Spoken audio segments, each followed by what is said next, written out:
Welcome to my channel, Recap Stories. Today, we're discussing a story that begins with a breathtaking scene from a high vantage point. In the middle of the ocean, a boat appears, carrying a family on board. This family is prosperous and deeply loving. Meet Julia, the story's heroine, along with her husband, Tom, their son Ben, and their daughter, Casey. It's Ben's birthday, and they want to celebrate it in a unique way, so they've ventured to the middle of the sea. Exactly at midnight, Ben's birthday celebration is set to commence. The family halts the boat to savor this special occasion. Julia decides to dive into the water for a brief swim. Meanwhile, Casey relaxes with her headphones on, listening to music, and Tom teaches Ben how to catch fish. Julia suddenly senses something unusual in the water. She feels that the silence of the ocean is hiding something, and she realizes that the water currents are flowing powerfully. As she floats along with the current, she calls out for help, but no one hears her. Luckily, Tom catches her voice and quickly dives into the water to rescue her. After a challenging effort, he brings Julia back onto the boat. Tom then warns Casey to pay attention when someone is swimming. Casey apologizes, explaining she couldn't hear due to her headphones. As night falls, Ben's birthday preparations are completed, and everything is ready. This is Ben's 30th birthday. After cutting the cake, they thoroughly enjoy the moment, capturing some memorable photos along the way. After a while, Casey steps out with her laptop and starts a video call with her boyfriend. She notices flashes of lightning in the sky behind him, hinting that a major storm might be approaching. Her boyfriend mentions that, although there was nothing on the weather forecast, the wind is moving strangely, and lightning is repeatedly striking. Suddenly, the signal cuts off. Casey immediately informs her family that her boyfriend mentioned some strange weather. At that moment, a powerful jolt hits the boat, and everyone rushes outside in alarm. To their amazement, they find numerous whales colliding with their boat. This is surprising since whales usually aren't found in this area. Are they lost? Tom wonders, growing perplexed. In fact, Tom is a marine researcher with extensive knowledge of the ocean. After a while, the whales move away without causing harm. Tom checks to ensure the boat isn't damaged, but as he steps outside later, he finds his arm injured. Julia stitches up his wound and asks if everything is all right. He replies that no, there's an issue. A branch of the lower part of the boat has broken. If it's not fixed, they won't be able to steer the boat. Running the engine in this condition could lead to damage. Casey attempts to contact her boyfriend again, but the signal is too weak. Tom inspects their supply of food and water and estimates that it will last 4 days if they ration carefully. Julia tries to connect with others through the radio but receives no signal. Tom assures her that this is a well-traveled route and that a boat will likely pass by, allowing them to seek help. Suddenly, they hear a loud noise from the sky, and, looking outside, they see a large meteor heading their way.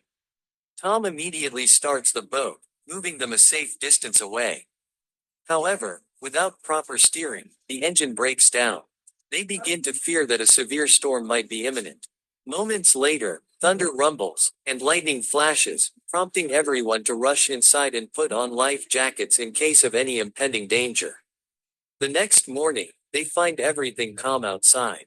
The boat shook violently all night, yet now it stands utterly still. They're baffled as they wonder what has happened.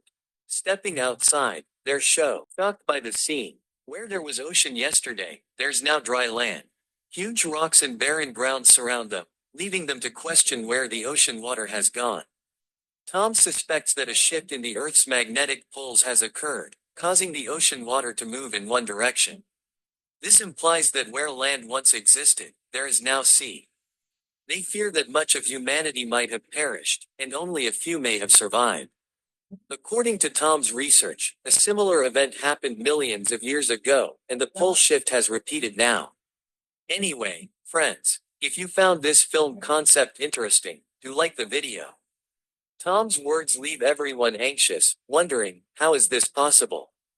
Casey locks herself in the cabin and starts crying, deeply saddened as she fears her boyfriend may also be gone. Ben releases birthday balloons into the air, hoping someone will spot them and come to help. Just then, Tom picks up a radio signal on one of the channels and asks, "Where are you? Is your location safe?" A voice replies, saying he is the captain of a submarine and is currently aboard. Luckily, the captain also survived, as the submarine was deep underwater. He explains that communication devices on land are not functioning following the shift. The captain estimates that the water, which moved in the other direction, might return within a week. He advises them to find the highest rock they can reach and stay there to stay safe. Tom then asks directly, "Could we also stay on the submarine?" He explains, "I mean myself, my wife, and our 2 children. Even if the water returns, the submarine would remain safe." The captain replies that it isn't feasible for all of them to come because the submarine is quite small and cannot accommodate more than 2 or 3 people. Currently, it's only him and his partner, though his partner has passed away. There is only enough room for 2 people. Humbly, Tom pleads, "Please, could you take both of my children aboard? I would be very grateful." The captain reluctantly agrees. Tom quickly marks the submarine's location on the map, as they need to get the children there swiftly before the water returns and poses a greater threat. They begin packing essentials for the children. At that moment, Tom sees a figure approaching the boat. The man is limping, accompanied by a dog. Apparently, he spotted the balloons Ben released and came this way. He seems to have reached them with great difficulty. Tom offers him water, but instead of thanking him, the man strikes Tom on the head, knocking him down. Tom is stunned by this unexpected attack, unsure why it happened. Julia rushes to help Tom, but the man stabs him in the stomach, killing him. Friends, Julia is left utterly devastated, unable to comprehend what has just happened. As the man moves toward her, Julia bolts toward the boat to protect her children. The attacker throws a spear at her, but fortunately, it strikes her shoulder, allowing her to survive. Now she must protect her children urgently. She immediately reaches the boat, informing her children of the situation, and they, too, are terrified. Julia locks both children in a locker, instructing Casey only to use the gun if absolutely necessary and no other option remains. She then hides in the boat's lower compartment, inside the bathroom. Meanwhile, the attacker breaks through the door of the boat and steps inside. He first goes to the kitchen, finding canned food and eating it. He must have been starving, which explains his brutality. He begins searching for Julia. Armed with a knife, Julia waits. As the attacker opens the bathroom door, Julia is no longer there. She escaped through a small hole in the boat. The attacker looks out through the hole but finds Julia hiding silently outside. Just then, the dog spots Julia and starts barking, making Julia fear she'll be caught. She's forced to kill the dog. Hearing the dog's cries, the attacker comes outside and finds it dead. At that moment, Julia attempts to leap onto the killer from the boat in an effort to eliminate him. However, the killer seizes her and starts beating her brutally, slamming her head against the wall. Nearby, there is a locker where Julia has confined Casey and Ben. When Casey witnesses her mother being assaulted, she rushes to open the locker and fires a gun at the killer's face, causing him to stumble away and igniting a fire in the process. Julia escapes with her children, but the killer sustains minimal injuries and resumes his pursuit. Julia strikes him forcefully and quickly flees with her children. She manages to grab some food and essential medications as well. In the meantime, the boat is destroyed, yet the killer jumps off and survives. Julia mourns deeply upon discovering Tom's lifeless body, and Casey embraces her tightly, weeping. At that moment, they realize the killer is still following them. Julia climbs steep cliffs with her children, trying to escape. Eventually, they arrive at a location where water is flowing. They attempt to drink, but the water is extremely salty. Casey has a small amount of water, which she offers to Ben, but he refuses to drink and begins to cry. He reminisces about his father and regrets letting go of the balloons, thinking that if he hadn't, the killer might not have come after them. Casey comforts him, asserting that their goal is to get away from there as quickly as possible. Suddenly, they spot the killer closing in on them. The 3 of them dash towards the area where the captain's submarine is located. Along the way, They notice plastic and cans lying deep in the ocean, with marine life deceased. Ben sees them, but Julia pulls him away, emphasizing that they have no time to waste. If the killer catches up, he will attack them and snatch their food, possibly killing them. Continuing to run, they pass by a wrecked ship with several barrels that might contain oil. Due to their constant running, Ben becomes extremely thirsty. Casey gives him a little water, and now they have not a single drop left. Casey loses hope, declaring that they are all doomed. However, Julia encourages her, stating that as long as there is life, they should keep trying. Eventually, they spot a downed aircraft along the path. A few years ago, a plane crashed into the sea, and now it is rusting. They decide to rest there for the night. Inside, they take a moment to relax. At that moment, Julia finds a family photo taken on her children's birthday, which brings back memories and tears to her eyes. Julia is a doctor, and her love marriage with Tom was beautiful. Once, when Tom was typing something in the ocean, he got injured and had to be taken to the hospital, where Julia worked. This was where they first met, and love blossomed, leading to their marriage and children.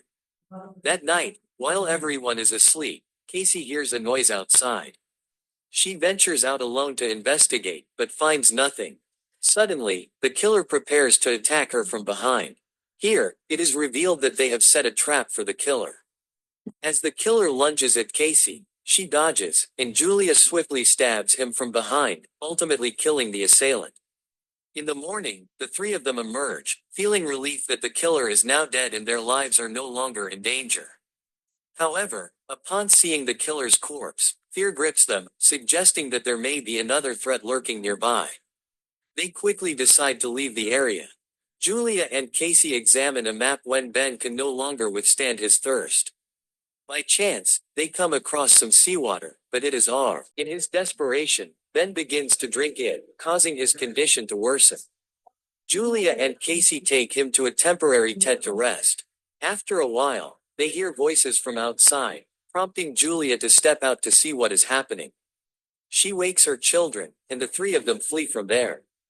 Along the way, they come across an old ship with scattered containers. There are some people present, and the trio runs toward them.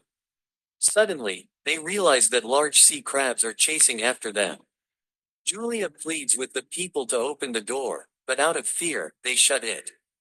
Julia helps Casey and Ben climb onto the container and tries to join them. The crabs injure her, but she manages to get up with her children. While those people escape, the survivors inside the container become the crabs' prey. Due to her injuries, Julia loses consciousness. When she regains her senses, she finds her children missing. Below, she spots a place with water and some food that belongs to Casey and Ben. Julia gathers some weapons from there and contacts the captain via radio. The captain urges them to hurry because the sea creatures have reached their location as well. While making her way, Julia falls into a pit. She instructs her children to go ahead, but Casey and Ben pause to try and rescue her. Julia insists they must quickly reach the captain because she won't be able to save herself. Therefore, they need to go now, please. Casey starts to cry, saying, "Mom, I won't leave you."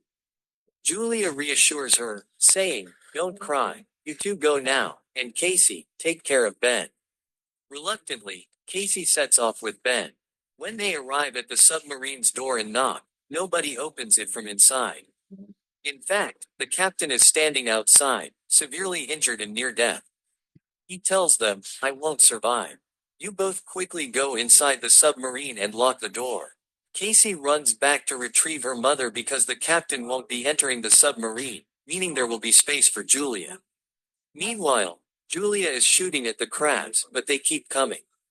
Julia begins to lose her strength, feeling she may not survive. At that moment, her daughter Casey calls out to her, saying, "Mom, the captain is dying, he won't come to the submarine. Try to grab my hand and come up."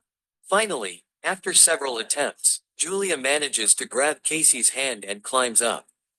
Both of them then dash towards the submarine. As they near the submarine, massive waves of water surge toward them. At the last moment, everyone enters the submarine and shuts the door. The seawater crashes violently against the submarine, causing it to shake amidst the heavy waves and collide with the rocks. Casey recalls each event that has transpired, and ultimately, she loses consciousness. When she comes to, the submarine has come to a halt. They find themselves in a city that has completely submerged and been destroyed. Now, besides these three survivors, no one else remains alive. The movie concludes with this message. The concept of this film is commendable. Friends, this brings us to the end. What do you think? Be sure to share your thoughts in the comments. If you like this video and its explanation, please give it a thumbs up. I request you to help me reach 10,000 subscribers on my channel soon. We hope you all enjoyed this video and will like it. Thank you very much for your heartfelt comments, and I'll see you in the next video.